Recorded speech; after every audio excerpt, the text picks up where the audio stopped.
श्री साईनाथ सेवा समिती वर्तकनगर ठाणे श्री साईनाथ मंदिराचा 37वा वर्धापन दिन उत्सव मंगळवार दिनांक 5 डिसेंबर ते गुरुवार दिनांक 7 डिसेंबर या कालावधीत साजरा होणार आहे. उत्सवाचे मुख्य आकर्षण श्री साईबाबांचे सुवर्ण सिंहासन असणार आहे. मंगळवार दिनांक 5 डिसेंबर रोजी सुवर्ण सिंहासन उद्घाटन भक्तार्पण सोहळा आयोजित केला आहे. तसंच मंगळवार दिनांक 5 डिसेंबर 2023 रोजी जनकल्याणार्थ श्री विष्णू याग यज्ञ आयोजित केला आहे. गुरुवार दिनांक 7 डिसेंबर 2023 रोजी दुपारी 3 वाजता श्री साईंच्या पवित्र पादुकांची भव्य मिरवणूक निघेल. तरीही सर्व साई भक्तांनी दर्शनाचा व महाप्रसादाचा लाभ घ्यावा अशी विनंती संस्थेचे संस्थापक अध्यक्ष श्री बळीराम नैबक्कर सर्व साई भक्तांना करत आहेत. दर्शनासाठी दिनांक 7 डिसेंबर 2023 रोजी मंदिर अहोरात्र उघडे राहील.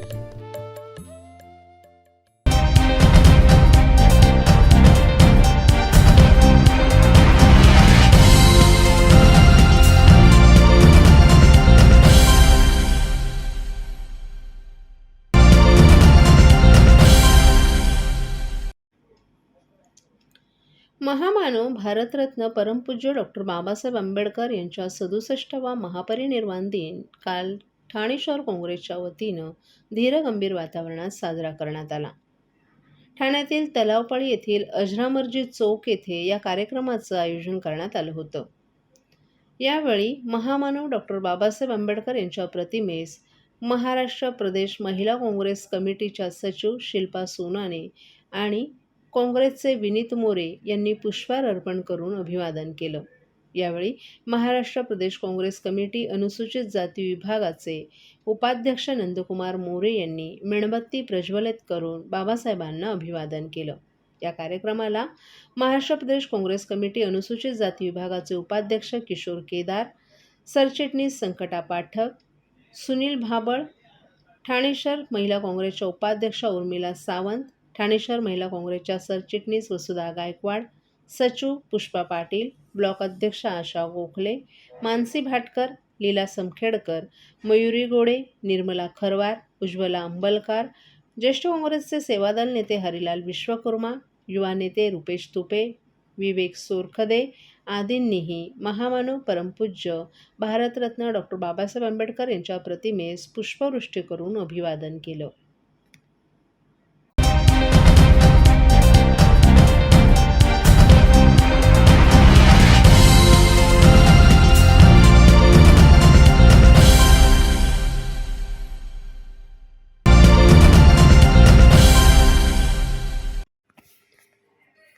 ठाण्यातील वर्तकनगर येथील श्री साईबाबा मंदिराचा वर्धापन दिन सुरू झाला असून काल दुसऱ्याच दिवशी मान्यवरांसोबत लाखो भाविकांनी साईबाबांचं दर्शन घेतलं.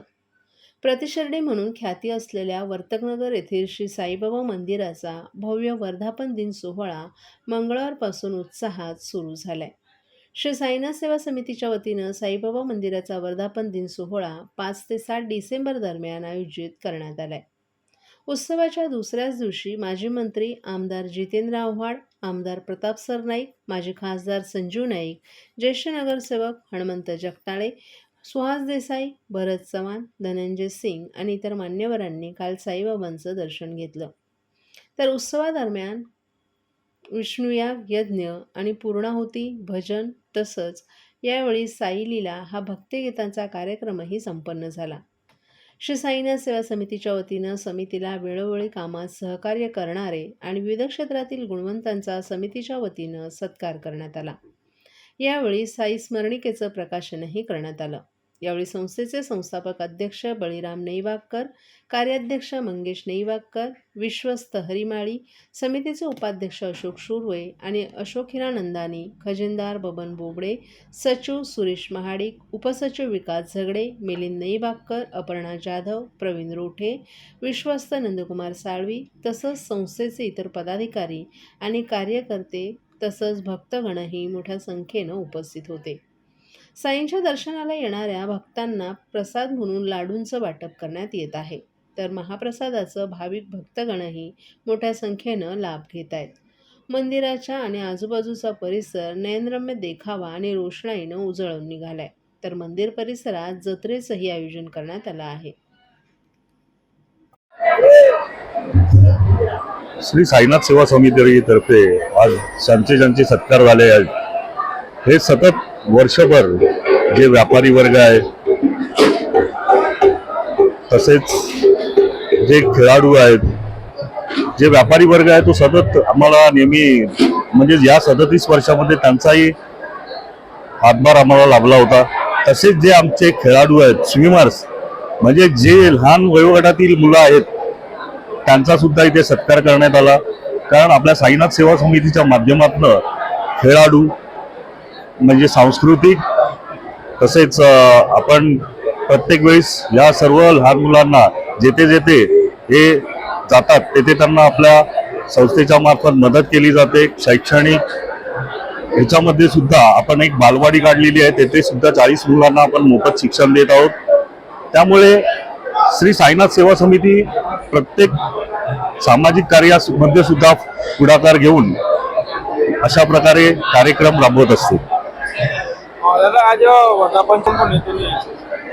सकाळपासून बरेच मान्यवर व्यक्ती इथे येऊन गेलेले आहेत. श्री प्रतापजी सरनाईक म्हणजे आमचे स्थानिक आमदार आत्ताच त्यांनी सुद्धा येऊन त्यांच्या म्हणजे जे जे कार्यकर्ते आहेत त्यांच्याशी त्यांनी इथे येऊन दर्शन घेतलेलं आहे. तसेच आमदार जितेंद्रजी आव्हाड, माजी नगरसेवक भरत चव्हाण, माजी नगरसेवक नारायण पवार, तसेच विरोधी पक्षनेते सुभाष भोईर असे अनेक मान्यवर म्हणजे आपल्या ठाणे शहरातील जे माजी नगरसेवक आहेत, माजी महापौर आहेत, प्रत्येक जण इथे येऊन बाबांचं दर्शन घेतो, आशीर्वाद घेतो.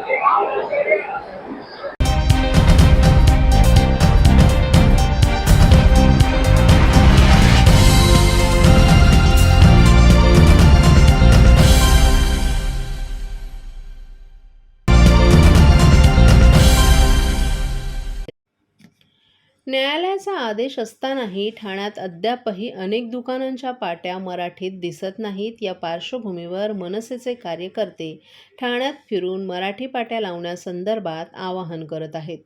1 डिसेंबरपासून प्रशासनानं याबाबत कारवाई करण्यास सुरुवात केली असली तरी त्यापूर्वीच मनसेनं मराठी पाट्या लावण्यासाठीची भूमिका घेतली आहे. 2 दिवसात जर दुकानदारांनी मराठी पाट्या न लावल्यास कामगार आयुक्त कार्यालय आणि महापालिकेच्या समोर तीव्र आंदोलन करण्याचा इशाराच महाराष्ट्र नवनिर्माण सेनेचे जनहित आणि विधी विभागाचे शहर अध्यक्ष स्वप्नील महिंद्रकर यांनी दिला आहे.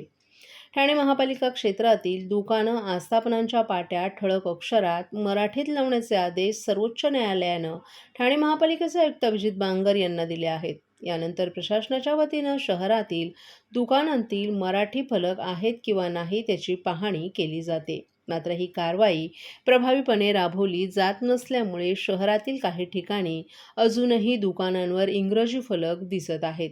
घोडबंदर तसंच ठाण्यातील बाजारपेठांमध्ये मनसेचे कार्यकर्ते फिरत असून ज्या दुकानांवर अजूनही मराठी फलक लावले नाहीत त्यांना मराठी पाट्या लावण्याबाबत आवाहन करीत आहेत.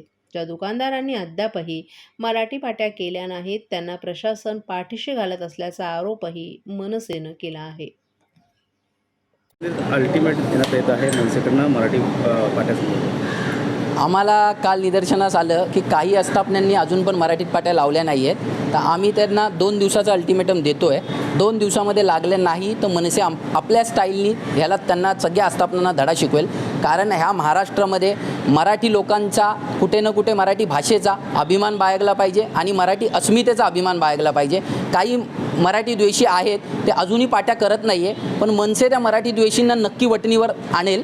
आणि आपण बघत असाल की आम्ही जागोजागी जाऊन मराठी पाट्या लागल्याच पाहिजेत ह्याच्यासाठी आव्हान करतो आहे. आणि आज आपण बघत असाल तर ह्या पुऱ्या परिसरात आम्ही फिरून हर एक दुकानदार ज्यांनी नाही लावलेले आहे ना त्याला आव्हान करणार आहे. आणि येत्या 2 दिवसात जर केलं नाही तर आम्ही आमच्या स्टाईलनी मनसे स्टाईलनी त्यांना धडा शिकू. सर्वोच्च न्यायालयाचे आदेश असताना देखील अशा प्रकारे अजून पाट्या लागत नाही. किती खंत आहे. महापालिका आता कुठेतरी कारवाईला सुरुवात केली. नो प्रभाग समितीने साई आयुक्तांना नेमण्यात आले आणि टंक जो अकाउंट आहे तो मोठा असतं पण गरजेचं असं देखील. सर्वात पहिला म्हणजे जो कामगार उपायुक्त आहेत ते झोपलेले आहेत. कारण त्यांना 1 डिसेंबरला जाग आली आणि त्यांनी जी समिती नेमलेली आहे त्याच्यामध्ये दुकानदार घेतलेले आहेत. म्हणजे जे पाट्या लावत नाही त्यांना तुम्ही प्रोत्साहन देत आहेत. याच्यामध्ये कुठे ना कुठे जे त्यांचे उपायुक्त आहेत त्यांचा भ्रष्टाचार चाललेला आहे आणि ते कुठे ना कुठे या आस्थापनांना मागे घालत आहेत. आणि त्याचबरोबर महापालिका आयुक्तांनी आव्हान केलेलं आहे, पण ते आव्हान त्याचं पुढे काय?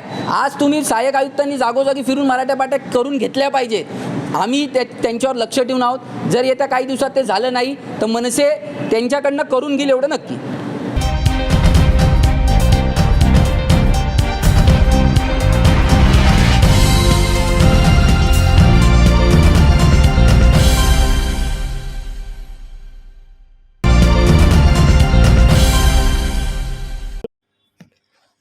ठाण्यात मेट्रो मार्गिकेच्या निर्माणाचं काम सुरू असताना क्रेनवरून कोसळून एका कामगाराचा दुर्दैवी मृत्यू झाल्याची घटना काल दुपारी पूर्व द्रुतगती महामार्गावर RTO कार्यालयाजवळील मेट्रो स्थानकाखाली घडली आहे. 30 वर्षीय धनंजय गोपाळ चौहान, राहणार कोलशेत, मूळचा उत्तर प्रदेश, असं या मृत कामगाराचं नाव आहे. घटनास्थळी वागळे इस्टेट पोलिसांनी धाव घेऊन अपघाताची चौकशी सुरू केली. यामुळे काही काळ या ठिकाणी वाहतुकीची कोंडी झाली होती. दरम्यान मेट्रो 4 मार्गिकेच्या निर्माणादरम्यान यापूर्वी अनेक अपघात झाल्याची नोंद आहे. काही महिन्यांपूर्वी मेट्रोचा पत्रा अंगावर पडून एका महिलेचाही मृत्यू झाल्याची घटना घडली होती.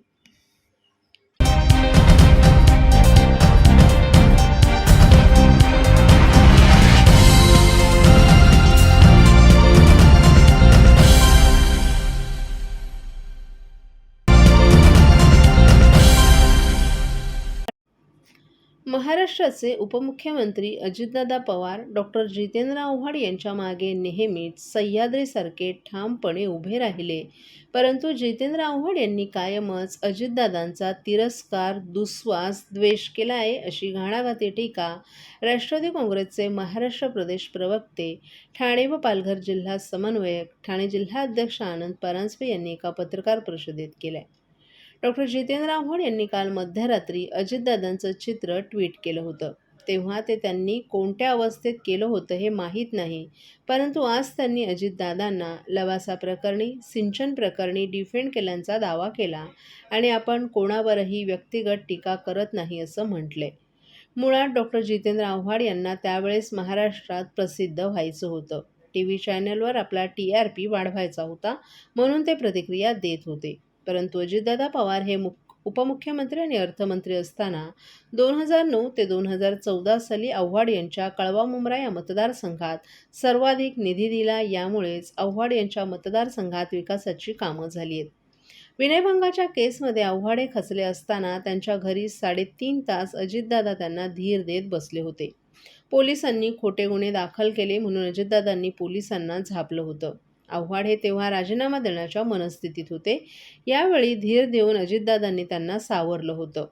अजितदादा हे नेहमी आव्हाड यांच्या मागे सह्याद्रीसारखे ठामपणे उभे राहिले, परंतु आव्हाड यांनी कायमच अजितदादांचा तिरस्कार केला, दुस्वास केला. अजितदादांविरोधात आम्हाला आंदोलन करायला लावलं. आव्हाड यांनी मनसे अध्यक्ष राज ठाकरे यांचं तोंड कोंबडीच्या कोणत्या भागासारखं दिसतं अशी टीका केली होती. तर उपसभापती नीलमताई गोरे या राजकारणात किती साड्या बदलतात अशी टीका केली आहे. तर पंकजाताई मुंडे यांच्यावर चिक्की घोटाळ्याचा आरोप करताना चिक्की खाताना आव्हाड यांनी केलेले विभत्स तोंड सर्वांनी पाहिले. किरीट सोमय्या आणि त्यांच्या पत्नी मेधा सोमय्या यांनी संडासातील पैसे खाल्ले अशा प्रकारची व्यक्तिगत टीका आव्हाड यांनी नेहमीच केली आहे. परंतु जेव्हा त्यांच्यावर टीका होते तेव्हा ते बिथरतात, असंही आनंद परांजपे यांनी स्पष्ट केलंय. चालू आज दुपारी पुन्हा एकदा डॉक्टर जितेंद्र आव्हाड यांनी काल रात्री, आता त्या कुठल्या परिस्थितीमध्ये, कारण 12:49 ते ट्विट केलं होतं, त्यामुळे रात्रीची त्यांची काय अवस्था असते मला माहीत नाही. जे अजितदादांवरचा फोटो वापरून त्यांनी ट्विट केलं होतं याच्यावर त्यांनी पत्रकार परिषद घेतली. आणि मी कधीच कोणावर वैयक्तिक टीका करत नाही, मी नेहमी राजकीय टीका करतो, अशा प्रकारचं वक्तव्य त्यांनी केलं. पण मला त्यांना आठवण करून द्यायचं आहे की मनसेचे अध्यक्ष माननीय सन्माननीय राजसाहेब ठाकरे यांचा चेहरा कोंबडीच्या कुठल्या भागासारखा दिसतो अशा प्रकारची अत्यंत घाणेरडी टीका यांनी केली होती. विधान परिषदेच्या उपसभापती माननीय नीलमताई गोरे यांनी राजकारणामध्ये किती साड्या बदलल्या, एका महिलेच्या वेशभूषेवर त्यावेळेला त्यांनी टीका केली होती. किरीट सोमय्या व त्यांच्या पत्नी यांना संडासातनं आपण पैसे खाता अशा प्रकारची वैयक्तिक टीका केली होती. त्याचप्रमाणे पंकजाताई मुंडे यांचा चिक्की घोटाळा ज्यावेळेला झाला होता त्यावेळेला ती चिक्की अत्यंत घाणेरडपणे विभित्सपणे खाऊन ते जे हावभाव त्यांनी चेहऱ्यावर आणले होते, ही वैयक्तिक टीका नव्हती का खालच्या दर्जाची? त्यामुळे कायमच राजकीय नेत्यांवर वैयक्तिक खालच्या पातळीची स्वतः टीका करायची. आणि त्यांचा तो जुना व्हिडिओ आहे ना, कुठला आमदार सिंगल टेकमध्ये अशी ॲक्टिंग करू शकतो का, मी करून दाखवली ना, तो व्हिडिओ आला होता ना एकदा बाहेर. त्यामुळे ते सातत्याने महाराष्ट्रातल्या राजकीय नेत्यांवर टीका करत राहतात.